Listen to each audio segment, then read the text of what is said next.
Bienvenue à notre pause Bible hebdomadaire à 15 minutes pour se faire changer les idées. Vous ne le voyez pas, mais j'ai le trépied devant moi aujourd'hui, donc ça avance vraiment sur le plan technique. Et nous allons avancer dans notre lecture de la Bible. On est en Genèse et nous allons compléter le premier récit de la création à partir du verset 20. Genèse chapitre 1 verset 20. Je lis de la Bible seconde. Dieu dit que les eaux produisent en abondance des animaux vivants et que des oiseaux volent sur la terre vers l'étendue du ciel. Dieu créa les grands poissons et tous les animaux vivants qui se meuvent et que les eaux produisirent en abondance selon leur espèce.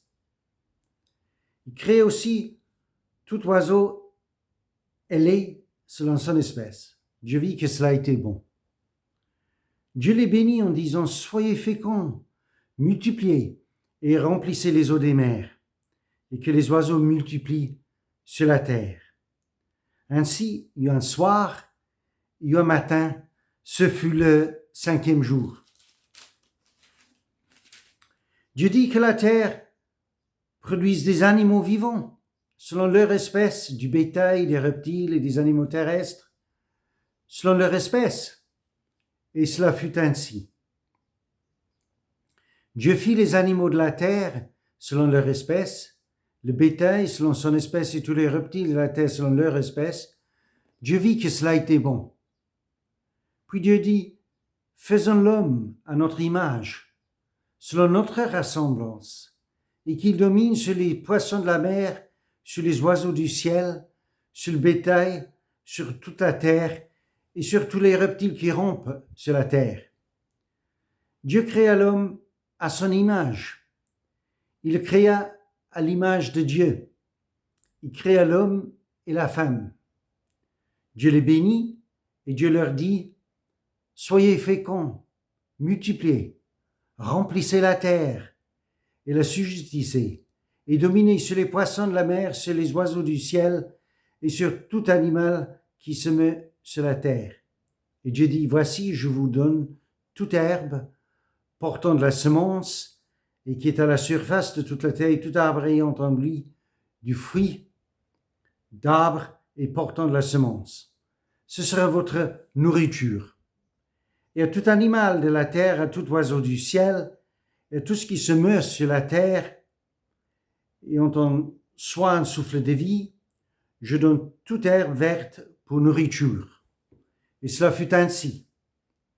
Dieu vit tout ce qu'il avait fait, et voici cela était très bon.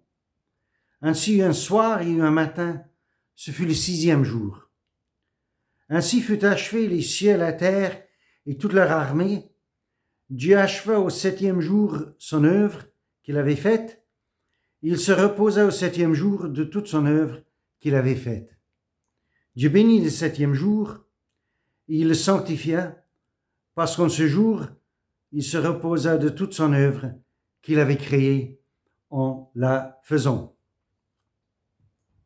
Alors cette fois-ci, vous aurez bien remarqué déjà, Dieu crée les oiseaux, les poissons, les animaux et les hommes. Dernière fois, c'était les préambules à tout ça, le monde, les conditions pour la vie, la végétation. Et cette fois-ci, c'est tous les animaux, y compris l'homme. Mais l'homme est bien plus qu'un animal. Nous allons bien voir ça.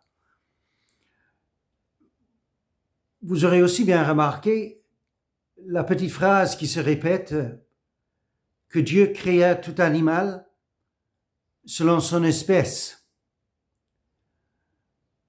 De ce que j'ai compris, il n'y a pas d'évidence qu'une espèce puisse se transformer dans une autre. Et de toute façon, on voit du récit que l'homme est bien à part. il y a une distinction nette entre l'homme créé à l'image de Dieu et les animaux qui ne le sont pas, bien que eux aussi, ainsi que le monde lui-même, reflètent la gloire de Dieu de telle ou telle manière. On précise seulement pour l'homme et la femme qu'on est créé, que toi tu es créé, moi je suis créé à l'image de Dieu. On insiste tellement là-dessus que si vous regardez bien les versets 26 et 27, on le répète 4 fois. Il y a 2 répétitions dans ces 2 versets-là de cette chose, que nous avons été créés à l'image de Dieu. Comment comprendre ça? Vous avez peut-être entendu, probablement même entendu des 10 commandements.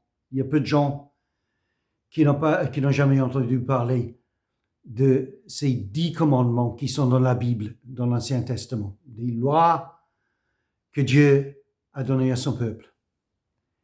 Et le deuxième commandement que Dieu a donné, c'était de ne pas faire d'image ou de représentation, ou essayer de faire, pour Dieu lui-même.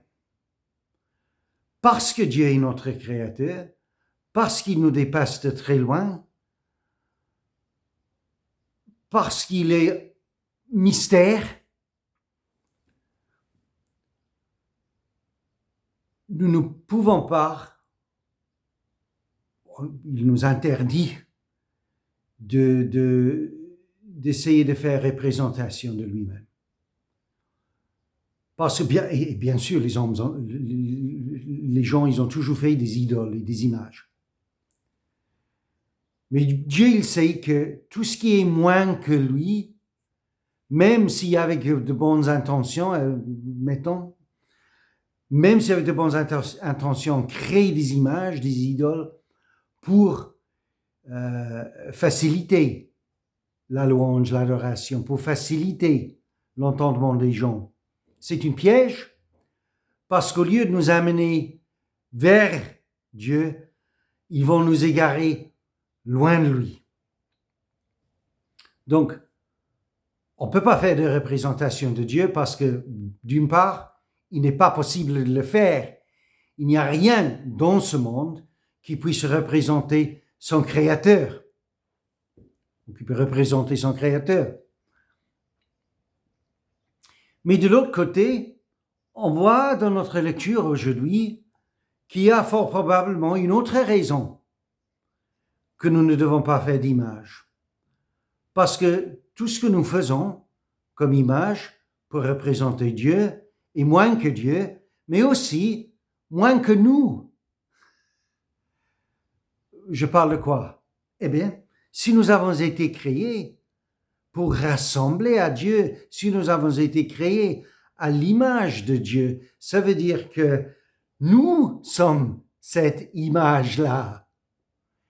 Dieu nous a créés pour donner un reflet de lui-même, pour avoir dans le monde des êtres qui peuvent refléter son pouvoir, ses capacités, sa gloire. Pas de la même manière, bien entendu, nous sommes aussi des créatures. Mais il est précisé, néanmoins, dans la Bible, que l'homme est à part. L'homme est mis à part, créé à l'image de Dieu pour refléter sa gloire. Et ça doit signaler aussi que si Dieu nous a mis ici et nous a créés à son image, ça soutient ce que je vous disais la dernière fois aussi, que c'est sûrement parce que Dieu veut avoir un rapport avec nous. Il veut nous parler. Il veut aussi que nous ayons un rapport avec lui-même, en le cherchant, en t'attendant après lui, en criant vers lui, en le cherchant. Et je sais que nous pouvons parler souvent de notre droit et de nos droits, mais je peux vous garantir une chose. Il n'y a qu'une seule chose, il n'y a qu'un seul être, un seul pouvoir qui puisse protéger et garantir notre humanité et nos droits en tant qu'être humain, et ça c'est notre Créateur. Parce que laissés à nous-mêmes, nous allons très vite quitter le chemin. Premier point. Deuxième point, vous aurez bien remarqué au cours de la lecture, du début, premier verset jusqu'à la fin, qu'il y a encore une phrase qui est répétée plusieurs fois, à chaque étape. Dieu vit que cela était bon. Dieu crée par sa parole, et puis il voit que cela est bon. Qu'est-ce que ça veut dire? Dieu, il est satisfait. Il est satisfait de ce qu'il a fait. Il se félicite lui-même de ce qu'il a fait. Et voici une chose très intéressante. Le premier adorateur a été Dieu lui-même. Dieu a créé ce qu'il a créé pour se satisfaire à lui-même, pour se faire plaisir. C'est Dieu lui-même qui est content de ce qu'il a fait et qui est content de lui-même. Bon, maintenant, si nous les hommes, nous sommes contents de nous-mêmes et tout ce que nous faisons, bon, ça peut avoir sa place, mais très souvent, la satisfaction des hommes avec eux-mêmes, c'est assez ridicule et c'est pas trop attirant. Oh, Dieu, c'est bien légitime pour lui de se féliciter, étant qui il est et en vue de tout ce qu'il a fait et de tout ce qu'il a fait pour nous et pour notre bien dans ce monde. C'est quelque chose. Et puis, bien sûr, le 6e jour, quand il accomplit sa création, il dit que cela est très bon. Pas simplement bon, mais très bon. Dieu est très satisfait de lui-même et de tout ce qu'il a fait.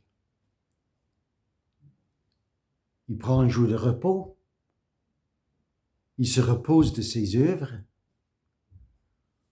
pour bien contempler tout ce qu'il a fait. Il sanctifie ce jour-là et on l'appelle le sabbat. Et le sabbat nous est donné pour que nous nous reposions,